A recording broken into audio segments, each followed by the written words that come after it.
ये आज तक की समस्त सनातनियों की, हिंदुओं की सबसे बड़ी विजय है। यह उत्सव दीपावली से बहुत ज्यादा खास है। निश्चित ही कोई ऐसा अभागा होगा जिसको इस दिन का इंतजार ना हो। हमको तो है, राम भक्तों को भी है। वहां पर अस्पताल वहीं पर क्यों बनना चाहिए? मस्जिदों पे बनवाओ, चर्चों पे बनवाओ। अब रही बात कि अपने ही लोग टिप्पणी उठाते, आपने ऐसा कहा, तो वो अपने नहीं है, वो रावण के खानदान के हैं। और रावण के खानदान के लोग इस प्रकार की वार्तालाप करते हैं। उनको शेम टू यू। अगर हमको मस्जिदें तोड़कर मंदिर बनाना होता तो इतने मंदिर के जितने पुजारी हैं वो ही अभी तक खत्म कर देते मस्जिदें। सिद्ध है कि ज्ञान वापी में शंकर है, कृष्ण जन्मभूमि कन्हैया की है। श्री सीताराम बागेश्वर धाम की जय। हम कोई महात्मा नहीं है, साधु नहीं है, लेकिन प्रत्येक भारतीय सनातनियों की ये पहचान है। कंठी माला, मस्तक पर तिलक, ये पोटली हमारे गुरुदेव भगवान की दी हुई मालाओं की है। इसमें मालाएं हैं, आदि आदि चीजें हैं जो गुरुदेव भगवान ने हमको प्रसाद रूप में दी थी, जिनके प्रभाव और प्रभुत्व से हम जन कल्याण के लिए मानव जीवन की दैहिक दैविक भौतिक समस्याओं के समाधान का रास्ता बतला पाते हैं अथवा लोगों को मार्गदर्शन दे पाते हैं। ये उस तपोबल की पोटली है पूज्य गुरुदेव भगवान की, हमारी निजी कोई तपस्या नहीं। जी, चूंकि राम दरबार है आपके गले में और राम मंदिर का उद्घाटन होना है, प्राण प्रतिष्ठा होनी है भगवान श्री राम की मूर्ति की अयोध्या में, ये जो एक उत्सव है इसको लेकर के आप, चूंकि आपको निमंत्रण मिला है, आप वहां पर शायद जाएंगे भी, जा रहे हैं। उत्सव है, इसको किस तरह से आप देखते हैं? ये आज तक की समस्त सनातनियों की, हिंदुओं की सबसे बड़ी विजय है, सबसे बड़ी जीत है। यह उत्सव दीपावली से बहुत ज्यादा खास है। निश्चित ही कोई ऐसा अभागा होगा जिसको इस दिन का इंतजार ना हो। हमको तो है, राम भक्तों को भी है। केवल भारतीय को नहीं, भारतीय मूल के लोग जितने भी अन्य देशों में रहने वाले लोग हैं उनको भी है। तो जो है, हमारा यही कहना है कि उस दिन दीपावली मनावे और उत्सव का उत्साह पूछो मत। प्रेम अत्यधिक होता है तो वाणी कम बोलती, आंखें ज्यादा बोलती हैं। ठुमका लगाने को जी चाहता है, अयोध्या जी जाने को जी चाहता है। जी, लेकिन आप जो कह रहे हैं कि उत्सव का ये दिन है, विजय है सनातनियों की, लेकिन कुछ लोग इसी धर्म से जुड़े हुए लोग वो जो बयान दे रहे हैं, कोई कहता है अभी भी ये कोर्ट का फैसला है, मंदिर तैयार हो चुका है, लेकिन अभी भी कुछ लोग सलाह देते हैं कि वहां पर अस्पताल बनना चाहिए, तो कोई कहता है स्कूल बनना चाहिए, और कुछ लोग तो सनातन धर्म पर ही प्रश्न उठाते हैं कि इसमें तो जाति विभेद है। ये तमाम चीजें अभी भी प्रश्न उठ रहे हैं। बिल्कुल भी जाति विभेद नहीं, मूर्खतापूर्ण बातें हैं ये। और पहले तो उत्तर हम आपको ये दे देवे कि वहां पर अस्पताल वहीं पर क्यों बनना चाहिए? मस्जिदों पे बनवाओ, चर्चों पे बनवाओ। अस्पताल, विद्यालय आपको बनाने, हम इनके विरोध में नहीं, पर ये हम सबकी आस्था का केंद्र है। सबकी आस्था है, सबकी आस्था है तो हम राम भक्तों की भी आस्था है। हम राम भक्तों की आस्था है तो केवल यही राम भक्तों के मंदिर पर ही अस्पताल क्यों बनना चाहिए? अब रही बात कि अपने ही लोग टिप्पणी उठाते, आपने ऐसा कहा, तो वो अपने नहीं है, वो रावण के खानदान के हैं। और रावण के खानदान के लोग इस प्रकार की वार्तालाप करते हैं। उनको Shem to you. Shastri ji, इसमें एक सवाल ये भी है, चूंकि कोर्ट से फैसला आया है तब मंदिर बन रहा है, लेकिन श्रेय लेने की भी बात चल रही है। कुछ लोग कहते, ये भी सवाल उठा रहे हैं कि राम हमारे हैं तो राम किसके? अब आप ही बता दीजिए, चूंकि आप गुरु की श्रेणी में, तो आप ही बताइए कि राम किसके हैं? राम सबके हैं, राम जन जन के हैं, राम का विश्व है, राम व्यापक है, राम विश्व के प्रणेता है, राम विश्व के मानवों की आचार्य संगता है, राम विश्व की आधारभूत है, राम एक बहुत बड़े नायक हैं, राम एक इस देश के प्राण हैं, इस देश की श्वास हैं। राम सबके हैं, जिनको भी श्वास और हवा की जरूरत है उनके राम हैं। और रही बात जातिवाद के लिए राम मंदिर नहीं हो रहा, सबरी का मंदिर बन रहा, निषाद राज जी का भी मंदिर बन रहा, तो क्या ये जातिवाद के लिए बन रहा? जातिवाद के लिए मंदिर नहीं है, अपितु राम भक्तों की आस्था के लिए मंदिर है। एक बयान जो आया कि वो भगवान श्री राम को उन्होंने कह दिया कि वो तो क्षत्रिय धर्म के थे, मांसाहारी थे, इस तरह के भी भगवान श्री राम। बाद में उसने क्षमा मांगी। मूर्खतापूर्ण बातें हैं, राक्षस वृत्ति के लोग हैं। इस प्रकार के जो वार्तालाप, ना इन्होंने राम को समझा, ना रामत्व को समझा, ना राम तत्व को समझा, ना इन्होंने राम के बारे में पढ़ा, ना गढ़ा। इन्होंने सिर्फ अपने बयान को कहकर न्यूज में बने रहने का उपाय सोचा है। और सबसे सस्ता उपाय प्रभु श्री राम पर और राम भक्तों पर आस्था पर उंगली उठाना है इस देश में। ऐसे ही लोगों को ठिकाने लगाने के लिए हम भारत हिंदू राष्ट्र चाहते हैं। जी शास्त्री जी, प्रधानमंत्री जी ने एक बात कही थी, क्या आप उनसे सहमत हैं? उनकी जो बात थी कि जो लोग विपक्ष में बैठे हैं, जो खास तौर से सनातन धर्म का विरोध कर रहे हैं, उन्होंने लगातार लोगों की भावनाओं को ठेस पहुंचाई है और जो हमारे फेस्टिवल हैं, जो हमारे मंदिर हैं, उनको उन्होंने लूट का माध्यम बनाया। आप इस बयान से कितने सहमत हैं? जो ऐसा कर रहे हैं उनके लिए ये बात सही है। एक चीज और है जो विपक्ष के लोग सवाल उठाते हैं कि प्रधानमंत्री जी और जो उनकी पार्टी है वो भगवान श्री राम के नाम पर राजनीति कर रही है, उनके नाम का इस्तेमाल कर रही है। आपको क्या लगता है? राम राजनीति का विषय नहीं है। धर्म से राजनीति चलती है, राजनीति से धर्म नहीं चलता। भारत के लोग जगे हुए हैं, वोट अपनी मति अनुसार दें, राष्ट्र हित में दें, भारत विश्व गुरु कैसे बने, भारत का विकास कैसे हो, अपने अनुसार दें। राम राजनीति का विषय नहीं है। राम की स्वयं की नीति है मर्यादा, राम की स्वयं की नीति है एकता, अखंडता, संप्रभुता, और राम जी की स्वयं की नीति है विश्व में शांति। तो जो राजनीति की बात कर रहे हैं, अगर कोई रोटियां सेंक रहा, ये मूर्खता।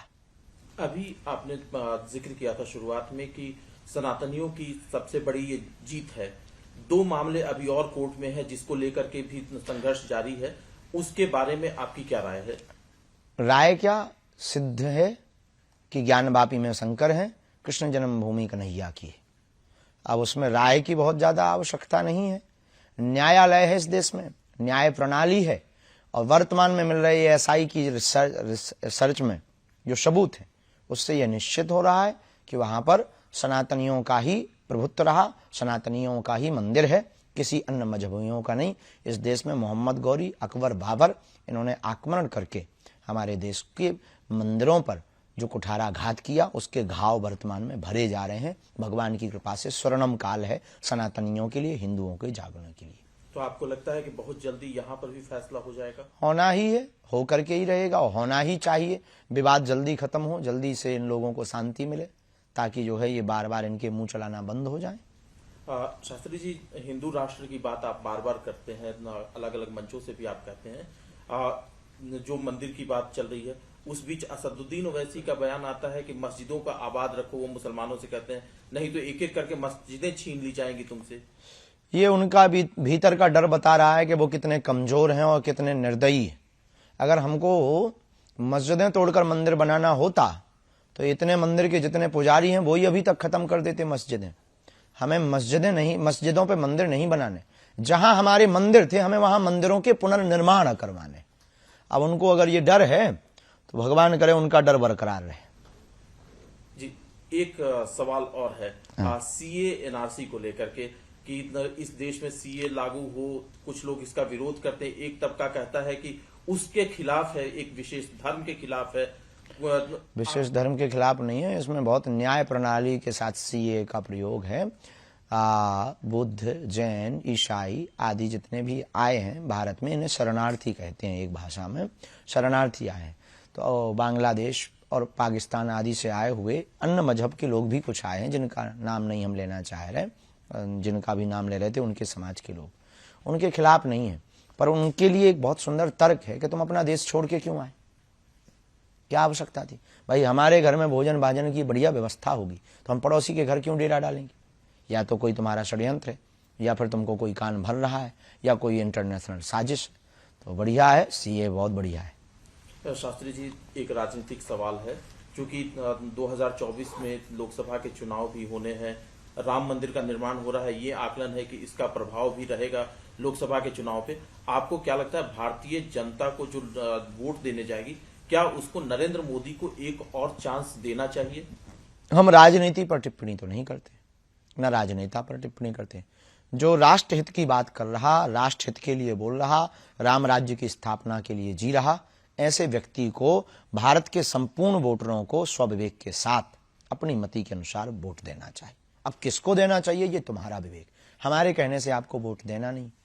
और हम राजनीति पर टिप्पणी करके काहे को बेफिजूली में फंसे। लेकिन कुछ लोग ये राय रखते हैं कि शास्त्री जी पर्ची निकालते हैं तो राहुल गांधी और कांग्रेस की भी कभी पर्ची निकाल करके बता दें कि देखो साहब, हम पर्ची निकालते हैं मानव जीवन की दैहिक दैविक भौतिक समस्याओं के समाधान के लिए। सबको आना चाहिए, जिन्हें निकलवानी है वो आए। अब आपके कहने से नहीं हम निकालेंगे, जिनको निकलवानी है वो हमारे पास आए, हम बिल्कुल बारे में उनके बताएंगे। जो हमें चेतना के बल पे, शक्ति के बल पर पता लगेगा हम बोलेंगे, और जो बोलेंगे वो सत्य होगा। ये हनुमान जी की कृपा। एक सवाल है कि जो आज की वर्तमान जो आज का राजनीतिक परिदृश्य है, जिसमें कई अलग अलग मोर्चों पर काम हो रहे हैं, क्या आकलन है आपका इस सरकार को लेकर के जो ये काम कर रही है? मैं किसी पार्टी की बात नहीं कर रहा, किसी नेता की बात नहीं कर रहा। इस पर अभी हम कुछ कह नहीं सकते जी, एक सवाल आखिरी है। चूंकि राम अयोध्या में आ रहे हैं, अपने भवन में जा रहे हैं, राम राज्य को लेकर के कि राम राज्य की स्थापना कैसे हो? सिर्फ राम के आने से राम राज्य की स्थापना नहीं होगी, क्या संदेश देना चाहेंगे आप? राम राज्य की स्थापना होगी, अमीर और गरीब को छांटा जाए और गरीबों का भला किया जाए और जातिवाद को खत्म किया जाए। जातिवाद की रोटी सेंकने वालों के मुंह पर जोरदार तमाचा लगवाया जाए कानून के द्वारा। और भारत में राम राज्य की स्थापना, ये जो राम जी के ऊपर टिप्पणी उठाते हैं, इनके लिए कठोर कानून बनाया जाए और तीर्थों को स्वच्छ पवित्र किया जाए और तीर्थ क्षेत्र में बिकने वाली मांस मदिरा पर पूर्ण प्रतिबंध लगाया जाए और गरीबों को पूर्ण अधिकार दिया जाए, चाहे वो किसी भी जाति का हो, किसी भी वर्ग का हो, किसी भी मजहब का हो, तो भारत हिंदू राष्ट्र बनेगा और राम राज्य होगा।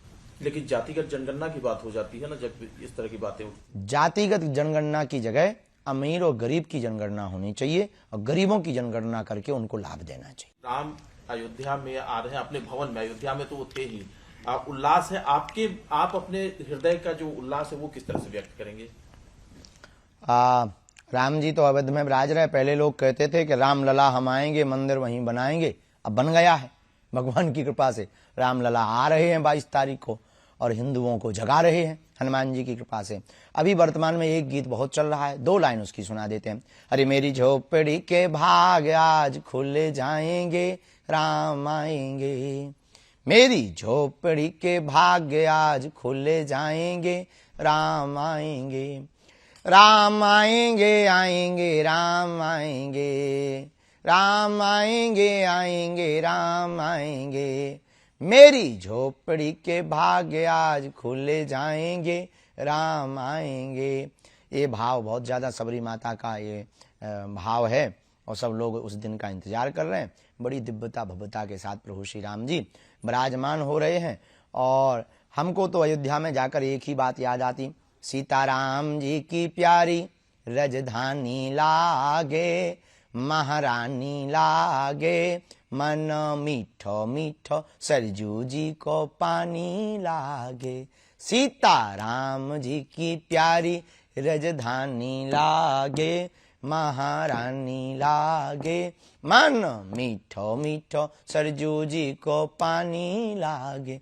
धन्य कौशल्या धन्य कैकेयी धन्य सुमित्रा मैया, धन्य भूप दशरथ जी की अंगना खेलत चारों भैया।